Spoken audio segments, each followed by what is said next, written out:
평화롭던 일요일이 다 저물어가던 어젯밤 전라북도 군산에서 이런 일이 있었습니다. 홍순빈 아나운서. 네, 어젯밤 9시 53분쯤 전북 군산의 한 유흥주점에서 불이 났다고 합니다. 목격자 말에 따르면 한 남성이 이 유흥주점 입구에 액체를 뿌리고 불을 붙였다고 하는데요.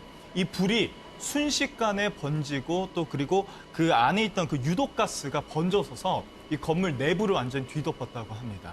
지금 그림이 현장에 지금 화재 진압 모습이군요. 그렇습니다. 이 불은요, 이제 불이 난 지 25분 만에 진압이 됐었는데, 그 사이에 이 안에 있던 33명의 그 손님 중에 3명이 숨지고, 그리고 나머지 30명이 지금 부상을 입어서 병원 치료를 받고 있다고 하는데, 그 중에 6명은 현재 중상 상태라서 굉장히 지금 이제 병원 측에서 관리를 받고 있다고 하네요. 네, 지금 상당히 부상자 중에서도 6명은 그 부상 정도가 심각해서 상당한 중상자로 지금 분류가 돼 있습니다. 그런데 지금 이 화재가 어떻게 난 건지 그리고 당시 상황이 어땠는지 일단 목격자의 얘기를 한번 들어보시고 이어가 보도록 하겠습니다.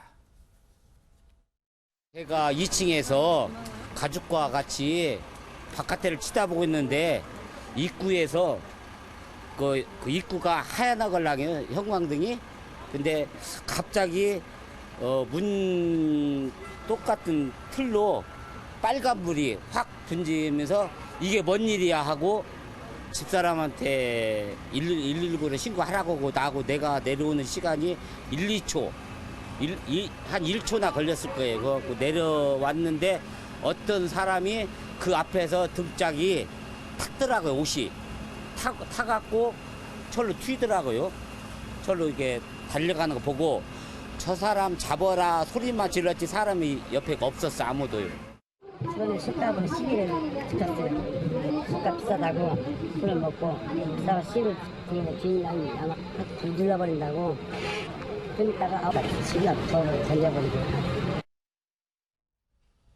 그런데 홍순빈 아나운서, 이 화재 사고로 지금 3명이 안타깝게 목숨을 잃었고 지금 30명 정도도 지금 크고 작은 부상을 당했는데 이 부상자분과 사망자분들 중에 지금 같은 지역에 사는 주민분들이 상당수 있다. 지금 이런 얘기가 들리고 있습니다. 그렇습니다. 이 중에 그 6명이 계하도 섬마을 주민이라고 하는데, 네, 이날 이 나들이를 나왔다가 이제 끝에 이제 뭐 술자리를 가졌던 건데, 여기에서 이제 이 마을 주민 6명이 한꺼번에 이렇게 부상 혹은 이제 피해를 입게 된 겁니다. 당시 주점 안에는 이 군산시 옥도면에 보면 아마 그곳에 사시는 분 이제 더 잘 아시겠지만요.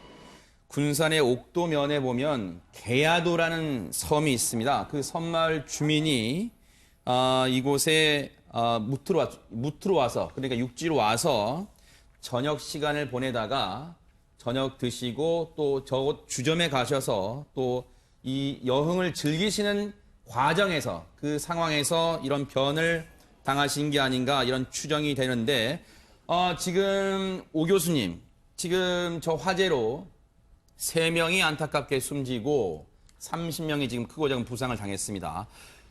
화재가 났던 곳이 지하도 아니었는데 일단 화재 인명피해 규모가 컸습니다. 왜 그럴까요?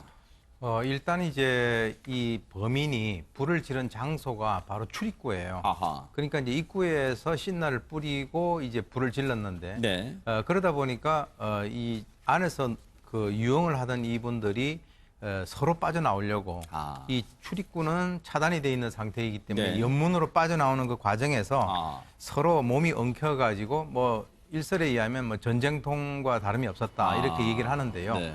특히 이제 그 연기 질식사와 연관돼 가지고 이제 그 원인을 찾고 있거든요. 그러니까 거기에서 이제 쓰러지면서 추가적인 어떤 구조를 받지 못하고 그렇게 이제 대량 사고가 났는데, 네, 지금 이제 그 소방 관계자들의 얘기를 들어보면은 이것이 1층이니까 그나마 이 정도의 그 사상자가 났지, 만약에 지하였다면 수십 명의 사상자가 났을 것이다 이렇게 얘기를 하고 있습니다. 그랬겠네요, 진짜. 네.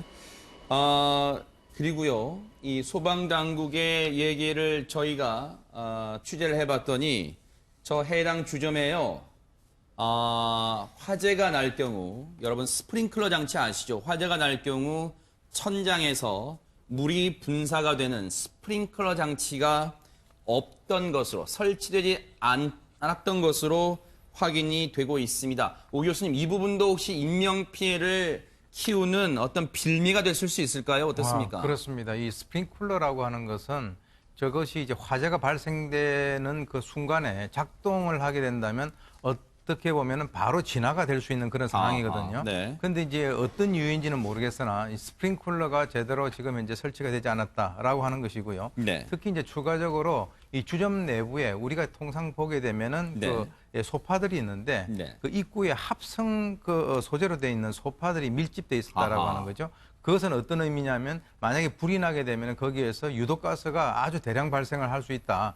그렇기 때문에 입구에서부터 유독가스가 대량 발생해서 들어오는 그런 상황이 네. 이 추가적인 어떤 그 사상자를 그 증가시키는데 상당히 일조를 한 것으로 그렇게 판단이 됩니다. 네. 현행 규정에 따르면 이 연면적 5,000제곱미터, 그러니까 1,500평 이제 규모의 수용 인원이 500명 이상, 그리고 건물 높이가 6층 이상 되어야만 이제 스프링클러가 의무적으로 이제 설치를 이제 해야 된다고 하는데, 딱 보기에 일단 건물이 6층까지는 돼 보이지 않거든요. 이제 조금 더 확인해 봐야 하지만 일단 그 규정에 미치지 못해서 이 건물 내부에는 소화기와 그리고 유도 등이 이제 전부였던 것으로 이제 확인이 되고 있습니다. 지금 이 군산시 옥도면 계야도 섬마을 주민이 6분, 물론 다른 주민, 인근의 주민들도 이 유흥주점에 계셨습니다만 계야도 주민은 당시 6분이었고 안타깝게도 사망자 3분 모두 계야도 주민분이랍니다. 이 무트로 이 볼일을 보러 오셔서, 그리고 당시 유흥주점에 계셨던 3분 모두 계야도 주민인데, 계야도에서 평소에도 이 자주 들르던 이 주민분들이 자주 들르던 곳이라고 하고, 그렇다 보니까 더 안타까움을 더하고 있다는 게 취재 기자들의 지금 얘기입니다.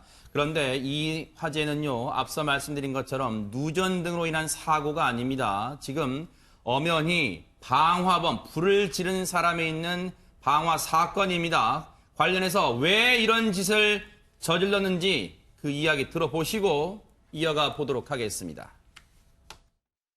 선생님, 불 지른 사실 인정하시나요? 네. 불을 지른 거는요? 이나물질 언제 준비하셨나요? 네. 이나물질 어떻게 준비하셨어요? 네, 이나물질 언제 준비하셨어요? 기름은 미리 준비하신 거예요? 네. 기름 미리 준비하셨어요? 네. 그럼 계획하신 건가요? 네. 지금 최명기 원장님, 이 방화범, 불을 지른 사람, 물론 경찰에 더 추가적인 이 수사가 있어야겠습니다만, 경찰에 진술한 이유를 들어봤더니 술값 시비, 즉 외상값 시비가 있었다, 지금 이런 얘기가 들려오고 있습니다. 그러니까 이게 외상값이라고 하는 게 이 사람은 술을 먹고 기억하잖아요. 네. 그렇기 때문에 본인의 기억이랑 주인의 기억이 다를 수밖에 없는 거고요. 네. 그런 다음에 본인의 입장에서는 자기가 술을 마셨지만 자기가 원하는 대로 만족을 얻지 못했을 때는 주인이 돈을 다 받지 않아야만 된다고 생각하게 되는 거고요. 네. 결국은 술 취한 사회에서 외상값 시비를 하다가 보면은 이 사람의 입장에서는 주인이 나도 단골이고 여기 오는 고객인데 무시당했다고 느낄 수도 있는 거고, 그러다가 보면은 본인의 입장에서는 본인이 속았다라고 생각할 수 있는 거고요. 네. 이게 누적이 되다가 보면은 거기에 대해서 이런 어떤 술 취한 상태에서 완전히 이성을 잃은 상태에서 이런 행동으로 이어질 가능성도 있는 거죠. 아하. 홍순빈 아나운서, 지금 취재 결과 우리 강세훈 기자가 현장에 가서 취재를 했습니다만, 네. 당시 이 용의자, 방화 용의자 어떻게 검거가 됐고 당시 어떤 상황이었습니까? 추가적으로 좀 설명을 해주시죠. CCTV에 포착된 장면이 있습니다. 이 남성이 불을 지르고 달아납니다. 그래서 달아나서 3시간 30분 동안 이제 지인의 집에 숨어 있었다가 출동한 경찰에 의해서 이제 체포가 됐다고 합니다. 지금 화재 현장에서 이 사람이 화재를 저지르고 불을 지르고 도망을 칩니다. 화재 현장에서 500m 정도 떨어진 선배 집에 숨어 있다가 체포가 됐는데, 앞서 홍순빈 아나운서 설명처럼 경찰이 현장에서 CCTV 등을 다각도로 분석한 결과 이 용의자를 알아냈고 용의자의 위치를 추적했고 화재 현장에서 500m 떨어진 선배 집에 숨어 있던 용의자를 체포했고 방화치사 혐의로 구속영장을 신청할 예정인데 손수호 변호사님, 지금 앞서 용의자가 하는 그 말, 인터뷰 내용을 들어보면 횡설수설하고 있다는 생각도 좀 듭니다. 그렇습니다. 술이 덜 깬 것이 아닌가 그런 생각이 들어요. 네. 그래서 기자들이 질문을 하는 데 있어서 기자들의 질문에 답을 하는데 이게 질문을 정확하게 이해를 하고 한 답변이 아닐 수도 있겠다라는 생각이 듭니다. 물론 범행 전에 어느 정도의 음주를 했는지 또 범행 후에 음주 상태에서 이제 저렇게 큰 일을 본인이 저지르고 나면은 술이 또 깰 수가 있는데 제대로 이제 정신이 돌아오지 않은 상태일 수도 있겠고요. 네. 아니면 크게 그 술의 영향은 없지만 원래 말투가 저럴 가능성도 배제할 수는 없습니다. 네. 어찌되었든 수사가 진행이 되면 당시에 어떤 상태에서 저런 행위를 했는지까지 다 확인을 해야 되겠죠. 네. 지금 경찰은 방화치사 혐의를 적용했습니다만 손수호 변호사님 보실 때는 물론 경찰의 수사가 더 추가적으로 있어야겠습니다만 어떤 죄를 좀 물을 수 있을까요?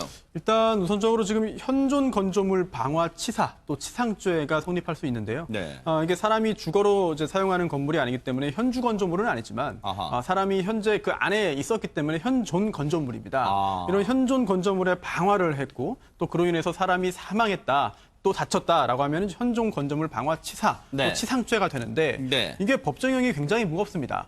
이제 현존 건조물 치사죄는요.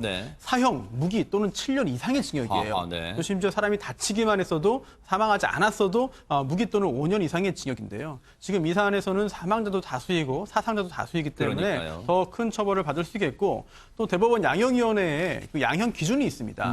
그래서 조금 전에 말씀드린 거는 법정형이고요. 법정형이고 실제로 어느 정도의 형량을 선고하는지 또 기준이 있는데요.